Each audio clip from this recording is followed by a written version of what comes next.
Hello and welcome back to the Plymouth Life Centre, the location for the Devon Business Show 2024, brought to you by the Devon Chamber of Commerce, the Plymouth Chamber of Commerce and the Exeter Chamber of Commerce as well. Your new look chambers serving the business community across the region. Now, we've been playing a game of job title trumps here, because around the table I've got a chairman. Ooh.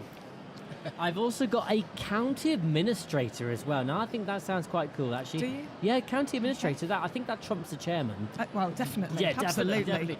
But, however, does it trump an operations officer? I wish it was as fancy as it sounded. Oh, well, you see, I'd say that about my job, trust me. And before we find out who our chairman, county administrator and operations officer are by name, I'm going to do some more shout-outs to some of our lovely exhibitors. Now, I've done that page. Let's go on to the next. I've done that page, that's for sure. So, we would like to say hello to the University of Exeter Business School, Brend Collection, Reed Specialist Recruitment, Plymouth Hope, Lineal Software Solutions, Coraline Health, Paradise Adventure Golf Club, Voyager Executive Coaching, Mary Wardle Authorised Utility Warehouse Distributor, BCR Associates, Red Air Media and Beaverstone Accountants. I think that actually means I have, through the last 9 or so episodes, covered all of our exhibitors here at the Plymouth Life Centre. It has been one of the biggest business shows that we've done as a chamber, and I think it's gone rather well. But we'll find out from our panellists. So we say hello to Mark Russell, who is the chairman of Plymouth Parkway FC. Hello, Mark. Hello. Hello. We say hello to Jane Batchelor, who we already said is the county administrator for Devon Scouts. Hello. Hi. And also hello to Joe Tyrrell, the operations officer for Devon FA. Hello. Hello, pleasure to be here. Now, Joe, you said you do a bit of podcasting yourself. Yeah, I've done a bit in a previous job. Yeah, I've done a bit here and there, producing, you can presenting. Name drop which episode, which podcast series you were on? I don't know if anyone's an F1 fan, but it was the Undercut, the GP Blog podcast. Nice. Awesome. Well, welcome to our podcast here. So, we're going to talk about sports and teamwork. I think it's fair to say, Mark, that business shows, meeting colleagues, meeting new customers, meeting old friends, new friends, is pretty much all about teamwork. It is, yeah, and I think attending shows like this where you can get to talk to lots of different people that are running different activities and businesses around the city just means that you get the opportunity to look at ways you can work with lots of different partners. And how does Plymouth Parkway FC connect with the business community where you're located?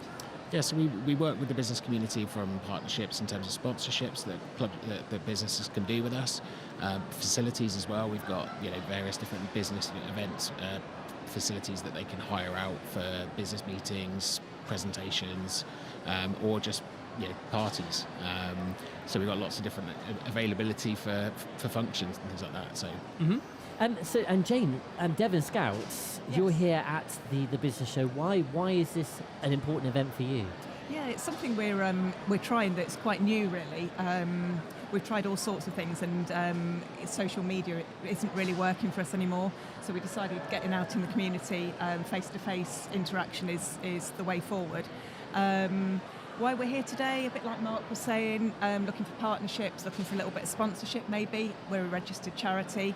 The Scouts generally are all charities within their own rights.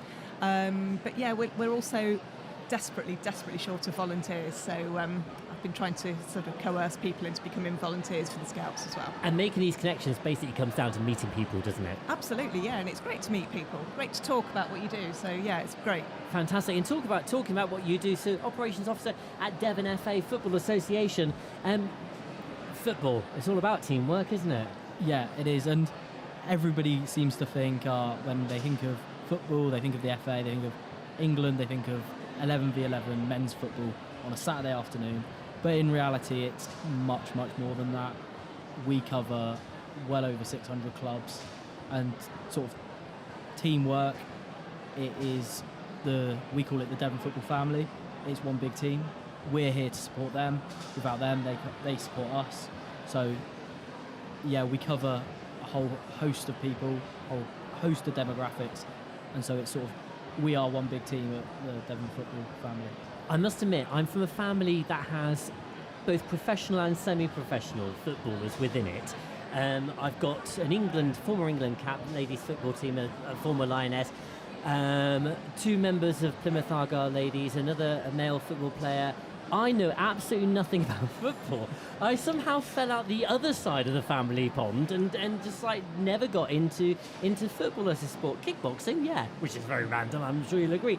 But football, sports in general, they teach you a certain amount of discipline and camaraderie. They're far more important to getting that work-life balance than people perhaps originally think they are. Do you agree, Mark? Yeah, definitely. I think when you start playing football, you need to really work as a team. If you go out onto a football pitch as an individual, you're not going to perform. So working as a team and supporting different people within football. So like Devon FA, we cover lots of different areas. We cover youth football within the club. We also have disability teams, and I think it's really important that we're looking as football organisations to be supporting people within lots of different areas of their ability, because everybody should be playing the sport where they want to be able to play the sport, and then being part of a team actually gives a lot of people a big boost. A prime example of that is our disability section.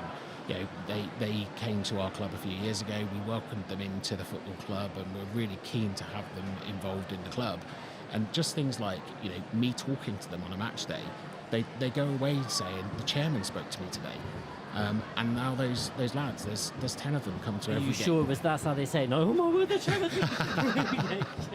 Yeah, and now we have 10 of them come along every single game, and they just help us out. And we give them a high-vis jacket and say, just look like you work here, and they get such a buzz off it. They're so excited to be able to help out on the match day, and it just shows that being part of a team can really boost someone's morale and confidence as well. Those lads wouldn't have said even confidence to say hello to me a few months ago, and now they'll come and talk to me every game and they'll have a conversation with me. So it just shows that being part of a team can really boost confidence. A really positive side effect, isn't it? I mean, Joe, what about football as or indeed sport in general, as a form of escapism?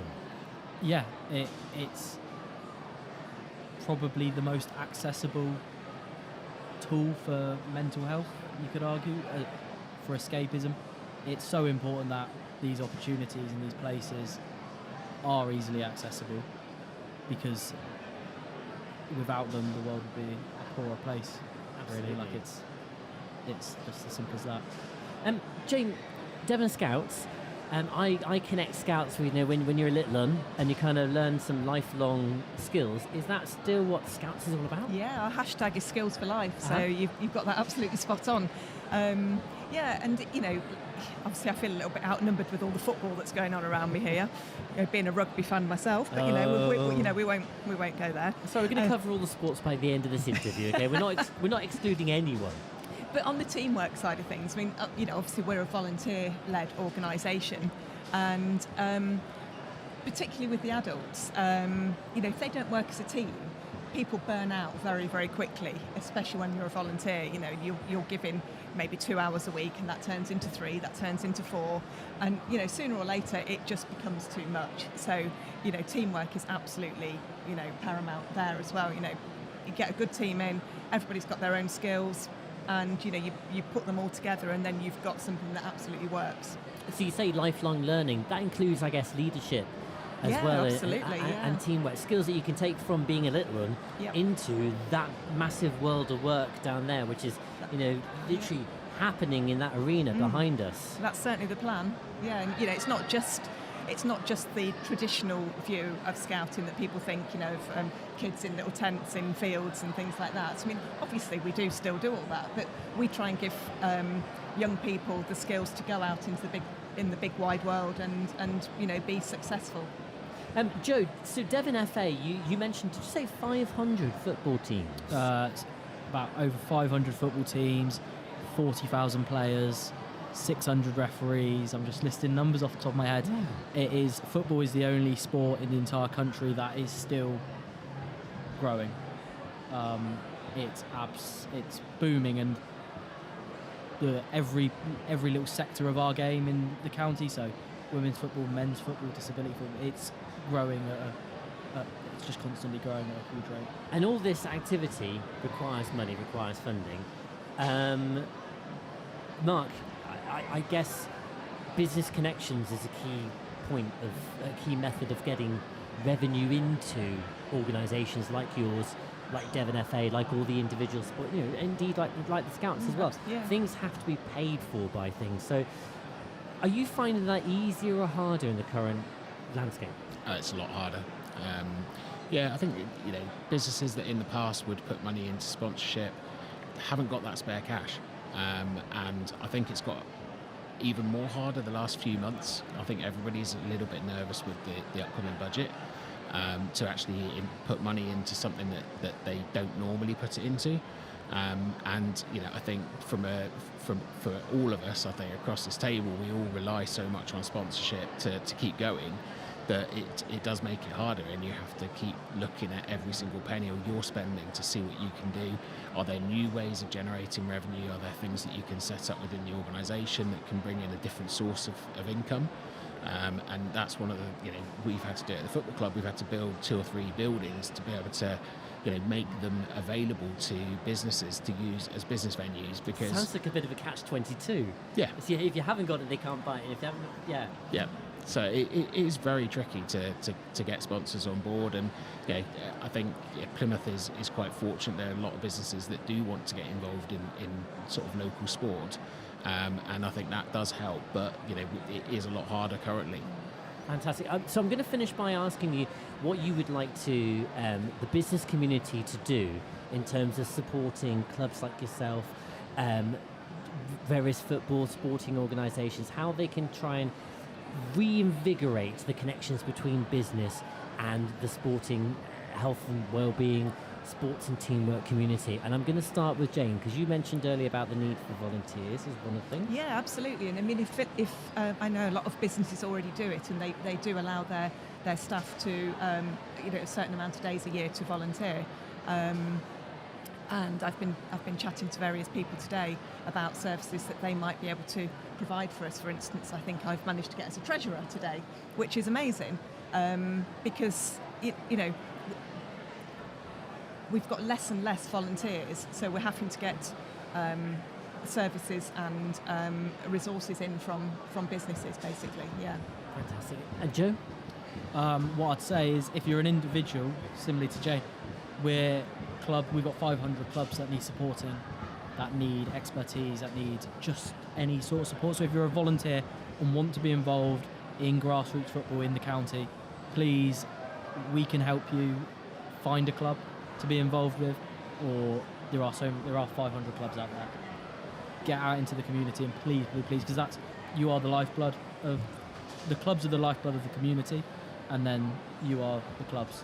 And then if you want to get involved with any of the projects we do, because we cover more than just football in terms of playing it, we've got coaching, we've got refereeing, we've got careers, we've got so many opportunities that our money, that sponsorship money, goes straight back into those projects here.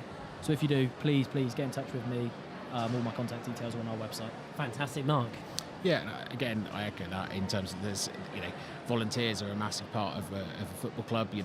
Every member of our board is a volunteer. It's not like we don't get paid to do the job. I don't get paid as chairman to do my job. It's a volunteer role, and we were looking to generate revenue from sponsorships. But the sponsorships have got to work both ways. It's about what can we give back to the businesses as well as what the business can give to us. And then looking at, we can put on events that support the business. We were talking before about maybe doing something, a partnership between the football club and the Scouts to try to get sort of the children active, and maybe put some of our coaches to do some sessions with them. And so it's about those sorts of partnerships that I would have never spoken to the Scouts if it hadn't been for 5 minutes ago when we were waiting to come on air. So proof and parcel about the events like this, isn't it? Yeah, absolutely. Yeah, fantastic. So if you are in charge of an organisation, or indeed whether you're an individual, a small business, a large business, and you've got money, or indeed if you've got time and you would like to connect with any of the organisations that I've got here around the table now, or indeed any such organisation within the region that could do with your help, do reach out to the Devon Chamber of Commerce, and we'll make sure that you are connected with the right person at the right organisation to suit your connection needs.